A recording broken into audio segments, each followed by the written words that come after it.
Keamanan informasi adalah upaya untuk menjamin kerahasiaan, ketersediaan, dan suatu informasi baik, informasi yang bersifat fisik maupun virtual. Tujuan keamanan informasi adalah bertujuan untuk rahasia dan keamanan. Informasi menjamin bahwa hanya mereka yang memiliki hak yang boleh mengakses informasi tertentu. Kemudian, yang kedua adalah tentang tes ketersediaan. Keamanan informasi menjamin pengguna dapat mengakses informasi kapanpun tanpa adanya gangguan dan tidak dalam format yang tidak bisa digunakan. Kemudian yang ketiga tentang integritas, yang mana keamanan informasi menjamin kelengkapan informasi dan menjaga dari kerusakan atau ancaman lain yang mengakibatkan perubahan informasi dari aslinya. Lalu ada manajemen keamanan informasi. Yang ada di bagian ini bisa dilihat untuk manajemen risiko. Yang pertama, kita harus mengidentifikasi ancaman, kemudian kita mengidentifikasi risiko, dan kemudian menjaga keamanan informasi. Yang terakhir, kita ambil mantes ikan dalam pengendalian. Dan yang selanjutnya, kita harus menentukan kebijakan keamanan informasi. Kemudian kita mengimplementasikan pengendalian di dalamnya. Lalu ada ancaman. Untuk ancaman keamanan informasi, kita menjadi bagi dua bagian. Yang pertama, ancaman internal dan eksternal. Yang kedua, kecelakaan dan disengaja. Untuk internal, ancamannya adalah karyawan perusahaan itu sendiri. Kemudian, bekerja temporer, konsultan, kontraktor, dan mitra bisnis.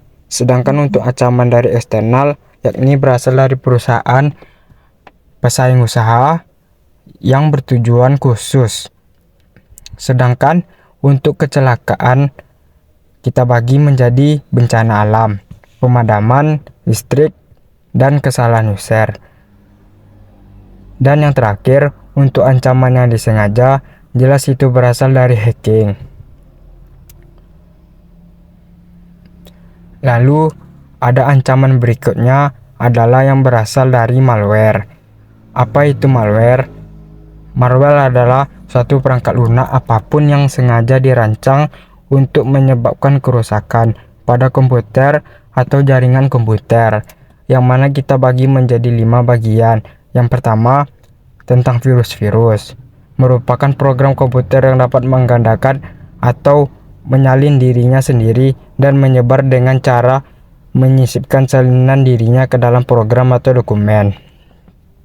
Lalu yang kedua ada worm, yaitu sebuah program komputer yang dapat menggandakan dirinya sendiri dalam sistem komputer. Yang ketiga adalah trojan.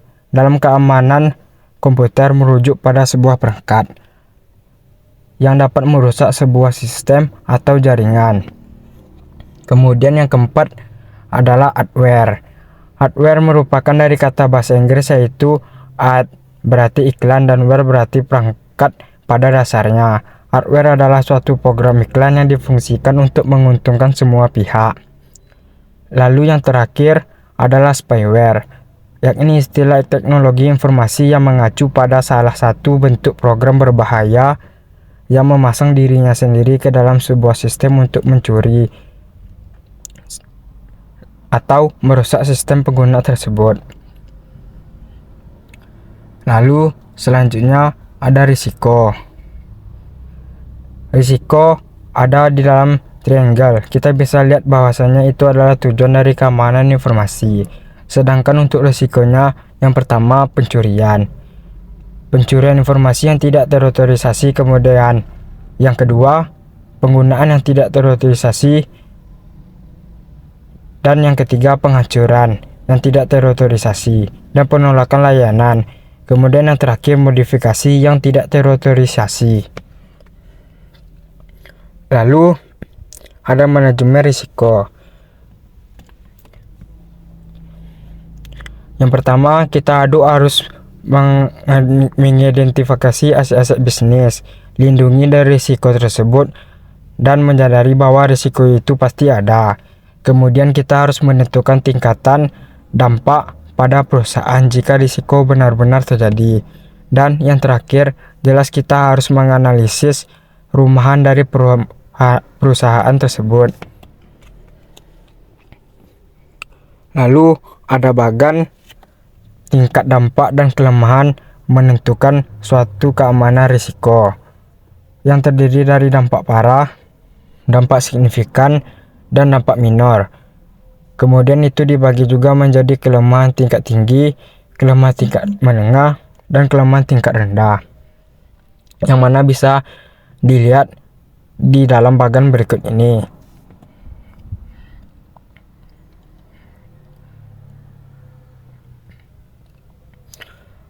Dan selanjutnya ada kebijakan keamanan informasi.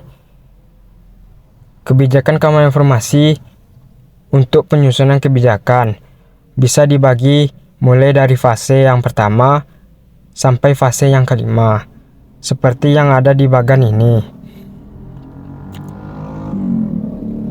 Lalu yang selanjutnya ada pengendalian. Mekanisme yang diterapkan baik untuk melindungi perusahaan dari risiko atau meminimalkan dampak risiko. Lalu ada teknik pengendalian. Teknis pengendalian dibagi menjadi 3. Yang pertama pengendalian teknis, yang kedua pengendalian formal, dan yang terakhir pengendalian informal.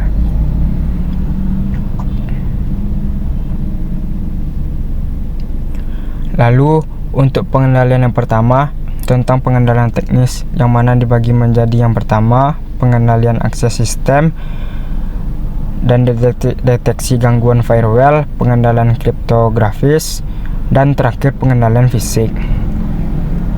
Lalu ada pengendalian akses. Pengendalian akses teknik yang bisa diakses melalui gambar bagan tersebut.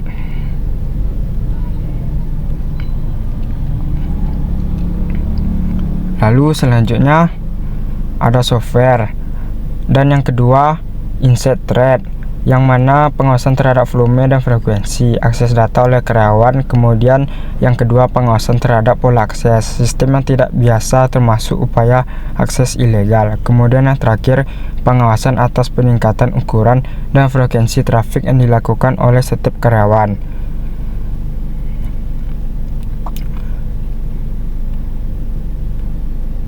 Lalu yang ketiga ada firewall.